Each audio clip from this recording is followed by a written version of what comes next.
Muito boa tarde, pessoal. Esses dias atrás, aí nos comentários também, o Rafael Gonzaga deixou um comentário e a gente acabei respondendo ele lá e vamos acrescentar aqui.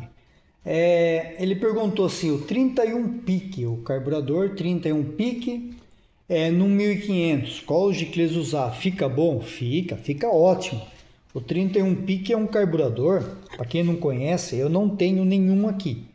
Mas ele é um carburador que saiu no Fusca 84, destinado à exportação, e lá fora, lá nos Estados Unidos, ele foi usado desde motores 1300, 1500, 1600, se eu não me engano até o 1200 usou esse carburador com algumas diferenças de Venturi. O 1200 usou o 24 no Venturi e o restante 25,5, né? Então ele é um carburador, ele é muito semelhante ao 30 pique, né? Porém, ele tem a borboleta 31 aqui, a borboleta aqui é 31, ele tem o Venturi, esse diâmetro aqui, 25,5, né?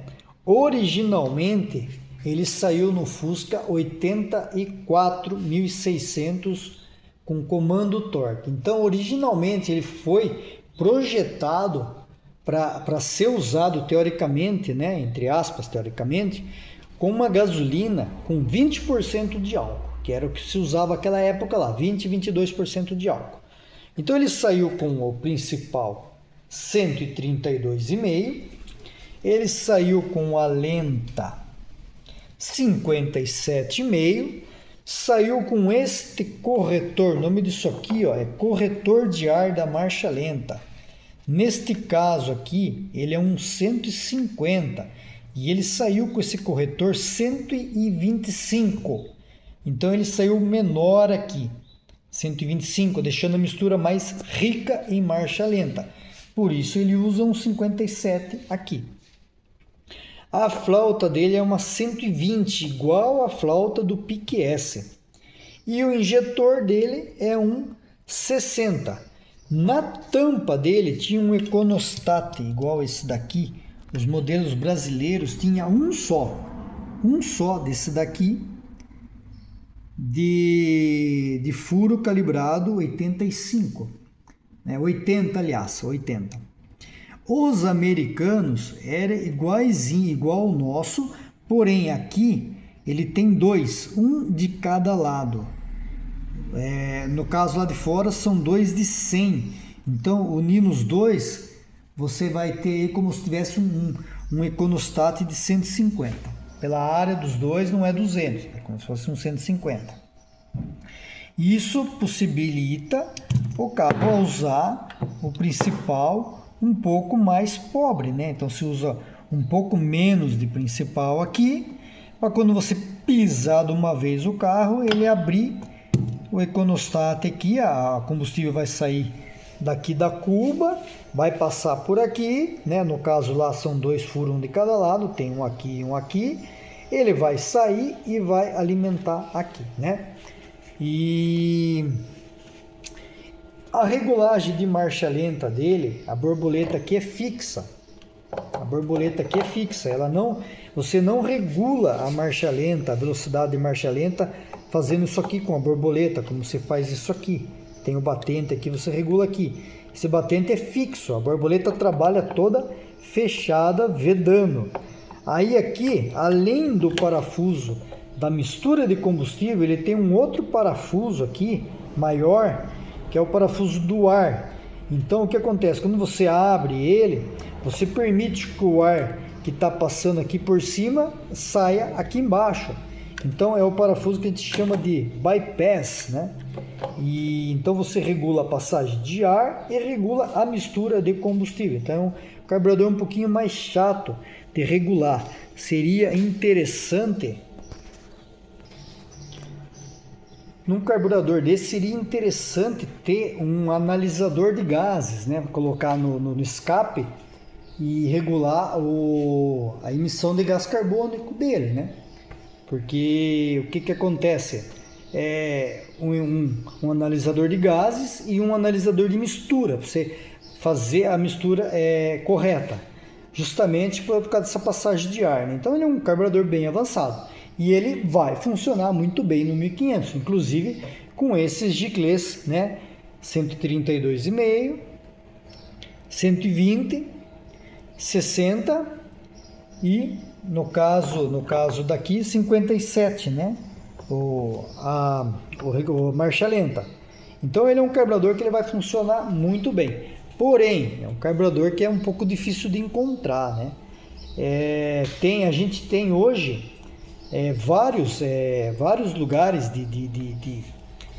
que fazem carburador, né? Eu falo muito do Alan lá da J, do Eduardo da J Carburadores, que eles fazem o 31 para você com o Venturi aqui de 25, 25,5 ou 26, se a pessoa quiser, né? Então eles colocam para você a borboleta de 25, de 31, aliás, ou a borboleta de 32 e fazem o Venturi maior para você aqui e colocam os giclês compatíveis, né?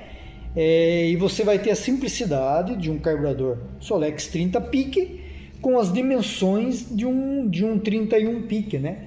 Daquele carburador, não vai precisar de um analisador de gás, todas essas coisas aradas aí que a gente sabe que a regulagem desse carburador é básica, né? Então, ele perguntou bem se funcionava, se ficava bom. Fica bom e fica com esses giclês, né? Faria algumas alterações na questão de giclê, porque a Volkswagen sempre coloca o carburador para trabalhar pobre, para ter economia de combustível. Então, eu colocaria aqui no principal hoje um 135, para compensar esses 30%, e colocaria um 60 aqui na marcha lenta, só. O resto poderia ficar igual. Então, funciona, né? Aí, agora então, vamos deixar o carburador de lado aqui e vamos falar um pouco. Eu ia falar de ignição, mas tem um comentário também aqui do Eduardo Zanata, que ele comentou que o carro, a TL dele tá assim, ele acelera, né? Ela dá uma amarrada, depois ela abre, né? Então, eu até escrevi para ele que isso aí é excesso no circuito de injeção, né? Quando você injeta muito combustível, principalmente dupla carburação, você já injeta o combustível cru lá dentro do cabeçote, né? O carburador está bem em cima do cabeçote. Você injeta, ele vai cru lá para dentro do cabeçote, ele acaba não é nem afogando, né? Ele acaba tendo um excesso, né? E até aquele excesso queimar, o carro dá aquela amarrada. Então eu comentei com ele para ele diminuir, quando acontece isso, diminui o injetor. Diminui o injetor, né? No caso da dupla carburação, o próprio Solex aqui, né? O certo é a gente trabalhar com um mínimo, né, de injeção aqui para o carro não falhar. O mínimo de injeção e o mínimo de injetor que conseguir, porque o injetor é o maior vilão aqui do nosso consumo, né? Porque você aperta o acelerador, ele dá aquela cuspida, né? Então ele é um dos maiores vilões de consumo, né? Quem anda muito na cidade tem um consumo elevado justamente por causa do injetor. Ele tem que injetar combustível. E se você consegue reduzir isso aqui para ele ser útil naquele combustível suficiente para aquela situação, você vai ter uma economia melhor de combustível, né? Então, a gente fala 60, 1,5 de injeção aqui, de 1 ml e meio, mas se o carro conseguir rodar com menos, é legal. A mesma coisa de giclês, né? A gente indica alguns giclês, né?